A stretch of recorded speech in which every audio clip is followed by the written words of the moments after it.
everybody. Welcome to the Peace Building Podcast, where we explore the most interesting ideas about building common ground in complex systems to build more peace on this planet of ours.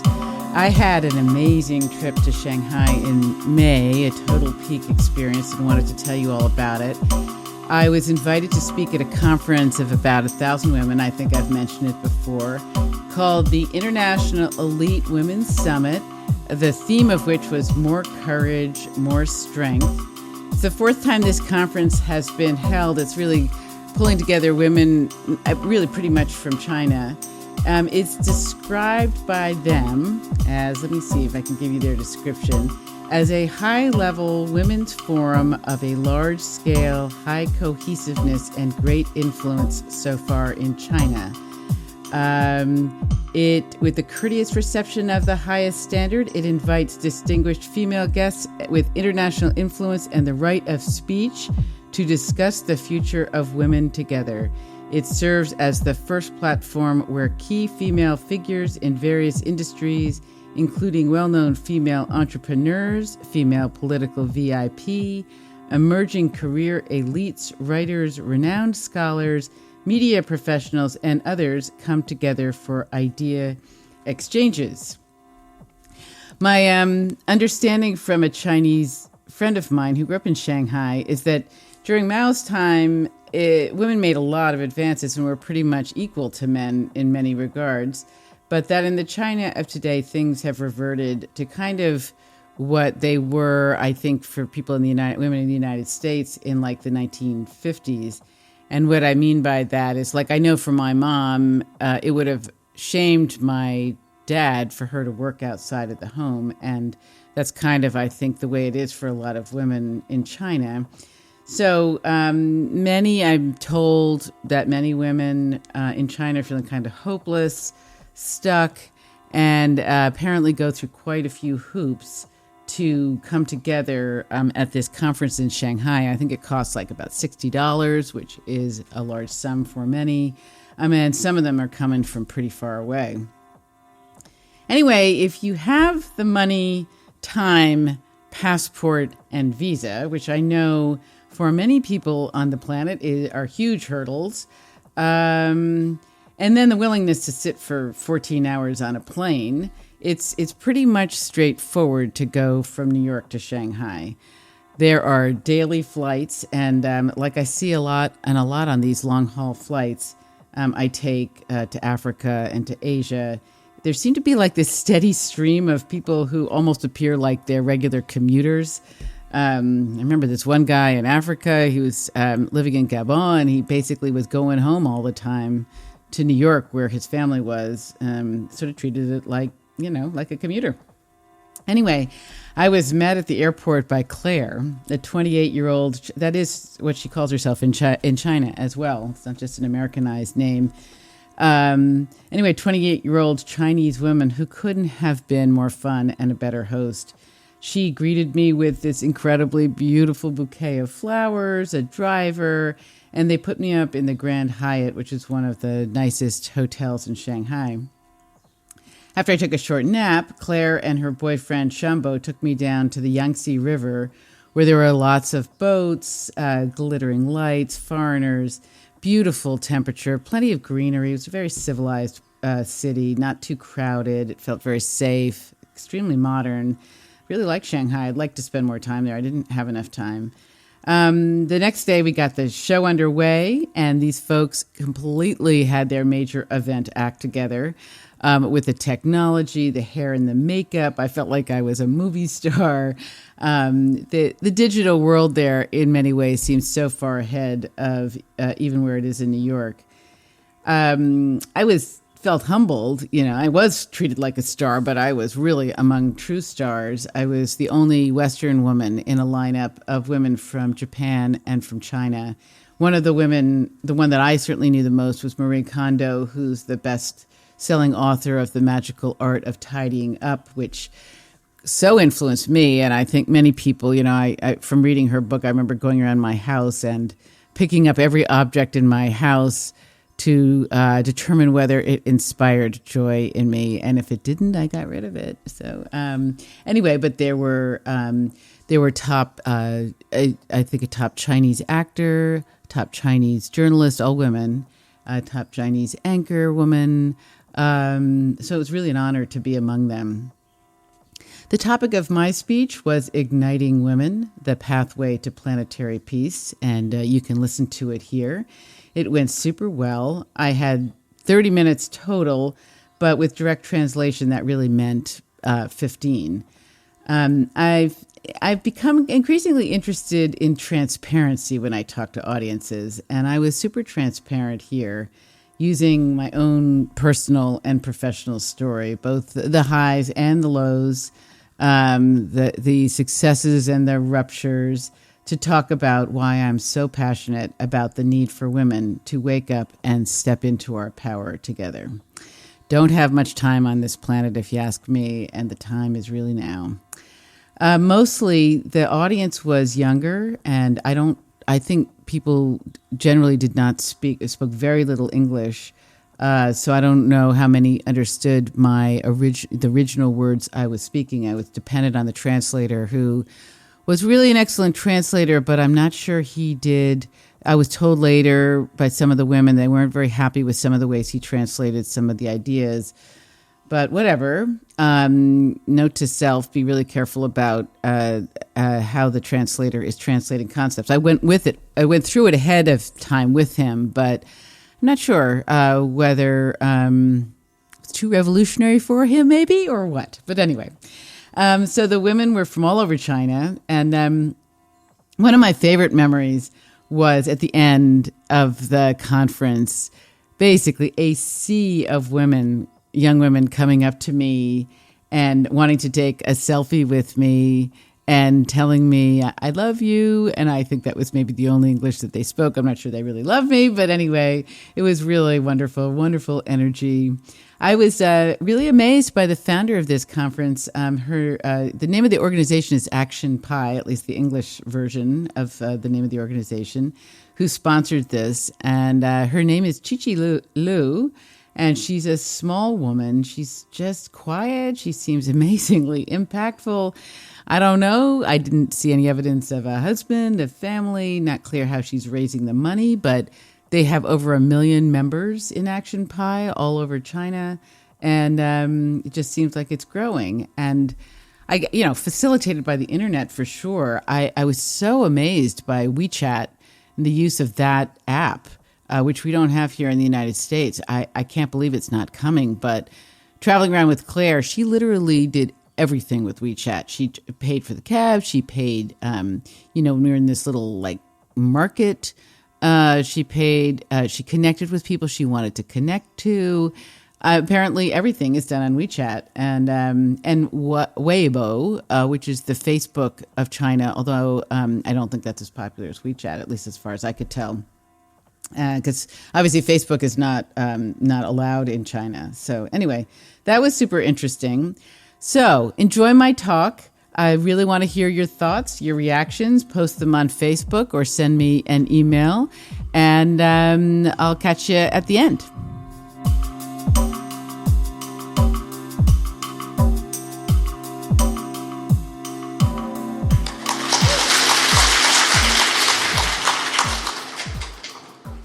It is such a pleasure and honor to be here with all of you. I wanted to start with a visualization. So I would like you to put away all your cell phones for a second, all computers, put your butt in the chair and your feet on the ground. I'd like you to take some really deep breaths all the way down into your belly. And feel how your feet, feel the connection of your feet all the way down into the earth. Imagine all that energy going all the way down into the very core of the earth, all the way down. And I'd like you to close your eyes. And I'd like you to picture yourself and if there are men in the room, picture women around you. I'd like you to picture yourself in your greatest magnetism, power, radiance, divinity. Breathe that in. And now I'd like you to imagine all of your sisters all around you. And I'd like you to imagine all of them in their greatest power, magnetism, radiance, and divinity. And now I'd like you to think about all of the women on this planet. And imagine the women, all the women in China, in the United States, in Afghanistan, in Colombia, and picture all of them, all of us, in our greatest magnetism, power, radiance, and divinity. And I'm going to tell you why I think from this place, we women can powerfully and collectively lead humanity forward to a place of planetary peace. Okay. Let me start with my story, because I think that each of our stories is a microcosm of all of our stories. My first real paying job was as a Wall Street lawyer. Wall Street is a business center in New York City. Perhaps you've heard of it. This was my father's career. I copied him because I didn't really know any better. I came from an affluent family, and all of my female ancestors had never worked outside of the home. The job was pretty brutal. The hours were very long, and there were a lot of men sitting around smoking very smelly cigars. And the job wasn't really aligned with my purpose, even then, which was really to build a more peaceful world and to serve women. I remember seeing the first Apple computer and a light bulb going off in my head. This is how I'm going to solve the problem of being a mom and wanting a career. I could see it was going to be impossible balancing those two things in my Wall Street job. Though I wasn't aware of it at the time, I was combining my two role models in my head.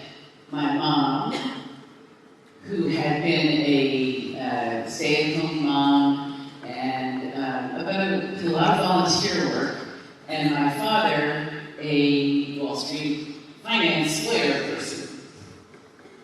My solution was to start my own business in intercultural negotiation and mediation. I had gotten this idea at the Kennedy School of Government, the same place she went, and also Harvard Law School and the program on negotiations. I was at ground zero of a kind of revolution that was prompted by the book Getting to Yes, Negotiating Agreement Without Giving In. The central idea of this book is pretty simple. Two little girls are fighting over one orange. Mommy, Daddy, give me the orange. Mommy, Daddy, give me the orange. What's the solution? Generally, people say, cut it in half. Or, if you are really tired parents, you take the orange away and you tell the kids to stop fighting. But the getting to yes solution is to ask, what do they want the orange for?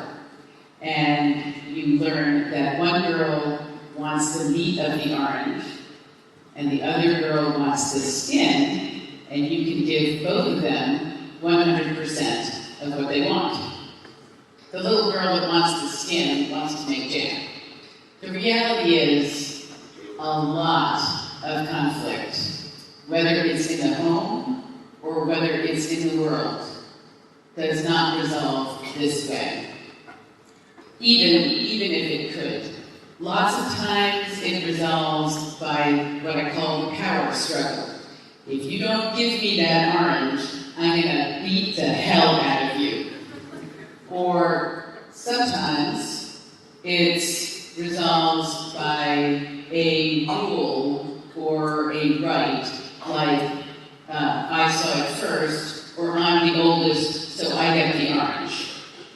Anyway, getting to yes spawned a much more collaborative way of looking at negotiation, a more win-win idea about how to look at negotiation and conflict.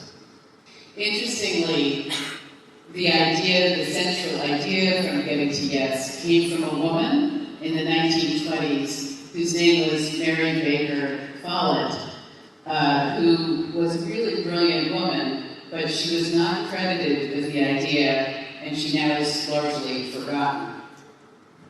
So anyway, I had an amazing run of it for years.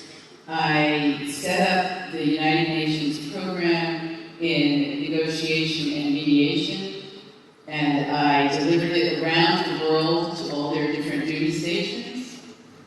I set up a similar program at Columbia University, a big university in New York, and taught many people from around the world, many people from Asia and China. I launched many people into the field, and I became very well known. What I was teaching people was essentially the two main strategies in negotiation: competition and collaboration. The implications of this choice are very big for women. If the main strategy out there is force, competition, power, might makes right, we women are likely to lose. If it's collaboration, we are on a much more even playing field. I read two books at the time that got me really thinking about this. The first was The Chalice and the Blade by Riane Eisler.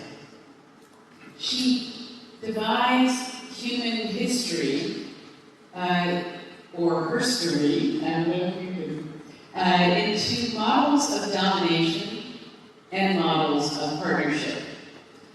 And what's really interesting is that she makes a strong case that models of domination are relatively new for the human race. And they have brought with them the ranking of one half of the human race over the other, men over women, and the patriarchal models that are now present in pretty much most of the countries on Earth, not all, but most.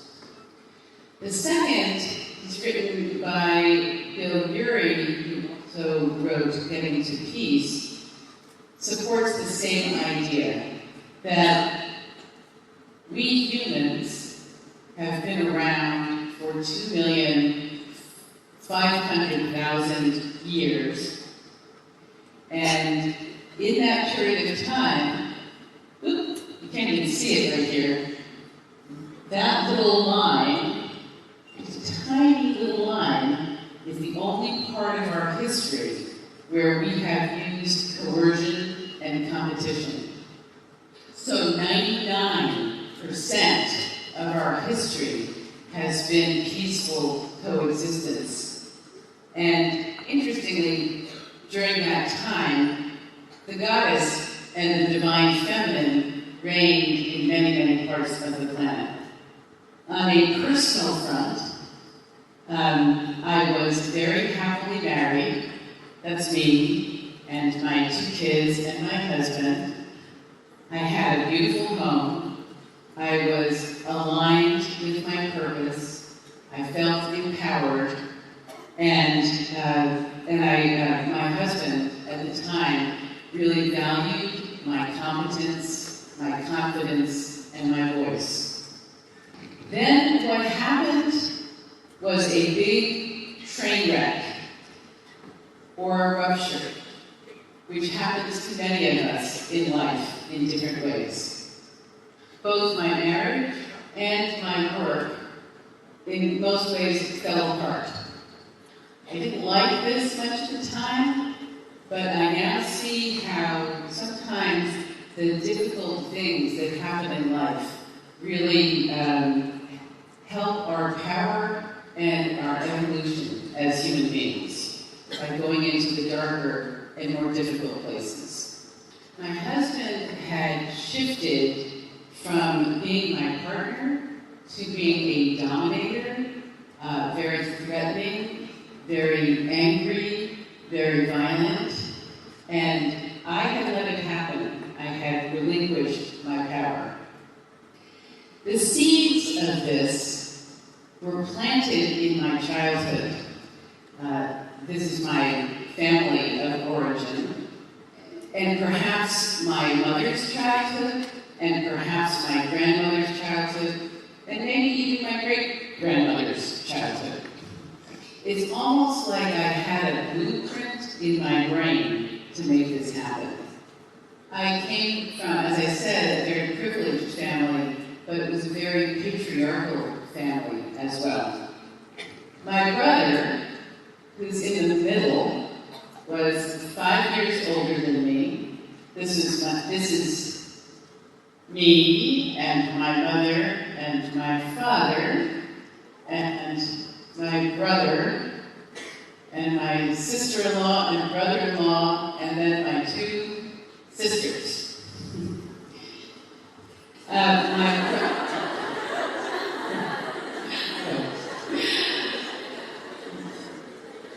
My brother had been anointed king by my mother and partially by my father. My 2 sisters and I basically had very little power. This was never specifically articulated. It just was communicated in everything that was said and done. My brother treated me very badly for most of my childhood, physically, verbally, sexually, and no one ever told him not to. Not my mother, father, nanny, or grandparents. It was completely normal for me at the time, but I now realize how scared I was of him, how much I believed that he was more valuable than me, and how I then succeeded in recreating that in my marriage and also in the ways that I didn't succeed as much as I could have with my work. I know this is not just my story. I know that women all over the planet, rich and poor, share theme and variation on this story. I was recently in Afghanistan working with senior women in the government, and I shared some of this story in an exercise we were doing, and they were shocked that this kind of thing happened in the United States. They thought it only happened in countries like Afghanistan, where it's very hard for women. 2 weeks ago in New York City, I was at a very large women's leadership development program that I was part of, and a woman from China she was visiting, and she was crying how much she had never wanted to be born a woman.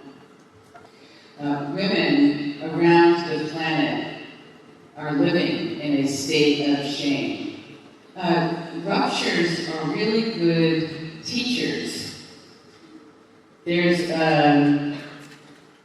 a lot of sayings about this. We use one of them in conflict resolution training, this idea for crisis. I hope I have the characters right, that combine both danger and opportunity.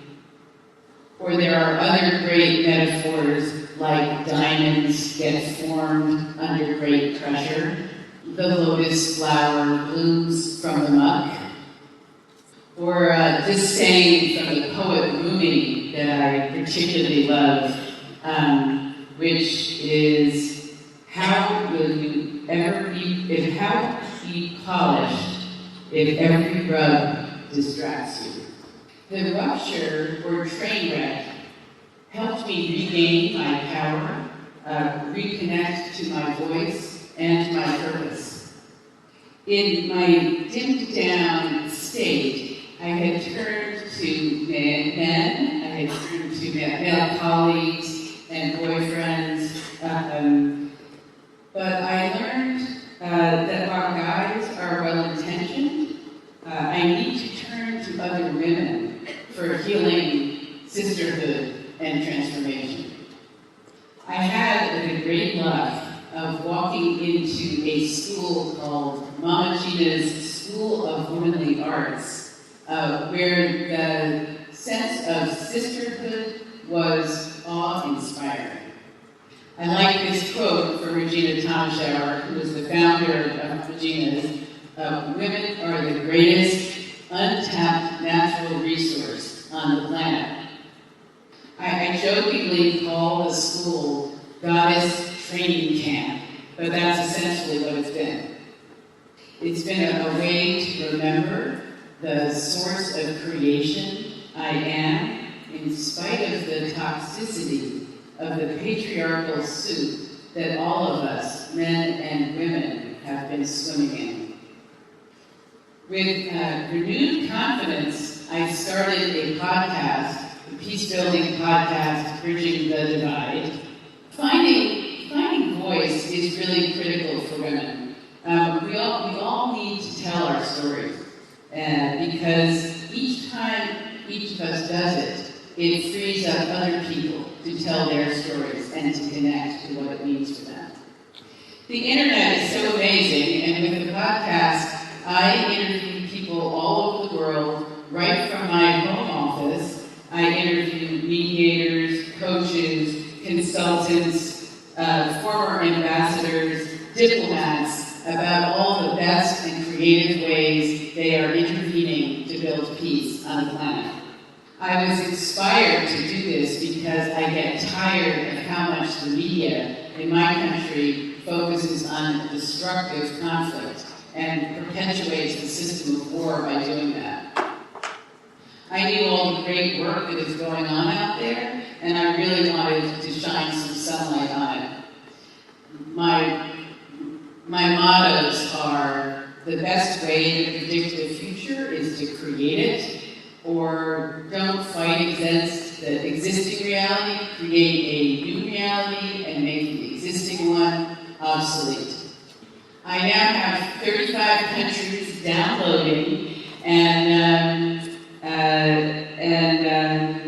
a lot of episodes, and please check it out and subscribe at thepeacebuildingpodcast.com if you can, or if you'd like to.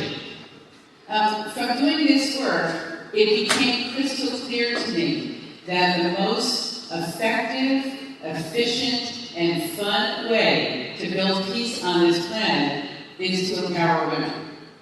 People generally think that war is inevitable. We think that we have been fighting forever, which is not true. And we think that we will be having conflict, have war forever, but that's also not true. Many experts will tell you that ending war is completely within our grasp and as a species, and that is completely preventable if we wanted to do that. War used to be much more glorious than it is now. I don't think people have that illusion anymore, and generally now on the planet, conflict can spread at lightning speed. What's interesting to note is that actually historically, the incidence of war and violent conflict are going down if you look at the long-term trends, which is exciting. And the point here is not to end conflict, because you don't want to do that. Conflict is useful, it's natural, it builds relationships if it's handled well, it's creative, but ideally, what we're trying to do is make the world safer by ending war, make the world safer for conflict. Anyway, I think ending war could happen at lightning speed if women really step into our leadership. No more letting fear run us, no more codependency, much more supporting each other to rise. Most of us women don't like war. We didn't like it as little girls, and we don't like it as adults. Interestingly, in the Western world, there used to be this practice of dueling. I don't know if it happened in China, but if some guy wronged another, they would challenge them to a duel, they would fight, and somebody would get killed. Anyway, this practice came to an end, apparently, when women started laughing at it. We have a lot of power if we know how to use it. This woman is very inspirational. Her name is Coleman, and she won the Nobel Peace Prize in 2011 because she organized in 2003 women across religions and tribes to end a very violent civil war in Liberia. The story is really interesting. All the women wore white, and by wearing white, they basically were indicating to the men that they were going on a sex strike until there was peace in Liberia. They kept there's more to that story, and there's a movie called Pray the Devil Back to Hell, which is very interesting. But they kept her message really simple, which is just, we want peace now. Women are more collaborative than men, and perhaps, and we are more relational. Perhaps we just know that if competition is the dominant strategy, we're gonna lose. But let's be clear, men are not bigger and stronger than us in order to dominate us. Nature is all about creation and reproduction. Men are bigger and stronger than us so that they can support us and protect us as we create life. This was drawn by my son when he was 10. But there is a close relationship between what happens in the family and what happens on the global stage. If women are second-class citizens in the family, children learn a one-up and one-down way of relating, and they often witness violence and abuse. Studies indicate that societies in which homes are more authoritarian, male-dominant, and punitive also value military spending and weapons. In contrast, studies also show that societies in which men and women are more partners tend to be more peace-loving as societies as a whole, and both men and women tend to be better off economically and emotionally. Many people everywhere seem to say that women are on the rise, that the 21st century is the century of women. I, for one, can feel that. In my global travels, everywhere, women of all different kinds are saying to me, it's time. Money is a really good metric for our global values, and something we women really need to get smart about. Humans currently spend $1.7 trillion on military spending, and that's probably a very low estimate, given the amount of collateral damage, psychological and other things that are created by war and destructive conflict. As you can see, my country is by far the biggest spender. In the century coming, it seems that in my country, women are going to control more of the money than men do. I don't know if it's true in other countries, but it's definitely true in the United States. I think this bodes well for a planetary shift, because the experts on women and wealth tell us that while once we women know that we have bread on the table, we can feed our families, we tend to not be as motivated by money per se. We tend to be more motivated by helping others. There's a lot to do to bring the goddess back to her rightful place. First, each woman, each of us, has to fully embrace our own value and self-worth. And all of us in sisterhood need to support each other with more courage and more strength. Thank you very much for listening. You've been a really wonderful audience.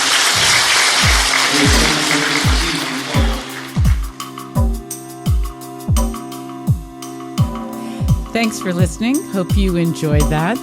Please stay tuned for the next episode, in which I'll be interviewing Charles Crawford, a totally delightful, funny, articulate former British ambassador to Poland and to Bosnia at the end of the Civil War there. He's going to talk mostly about that experience, the Bosnia experience, what it took to build common ground or not, from the perspective of the diplomatic community, all the different ambassador folks working together. So please stay tuned for that. Please like us on Facebook at the Peace Building Podcast, and stay tuned. Really, really appreciate your attention and support for this podcast.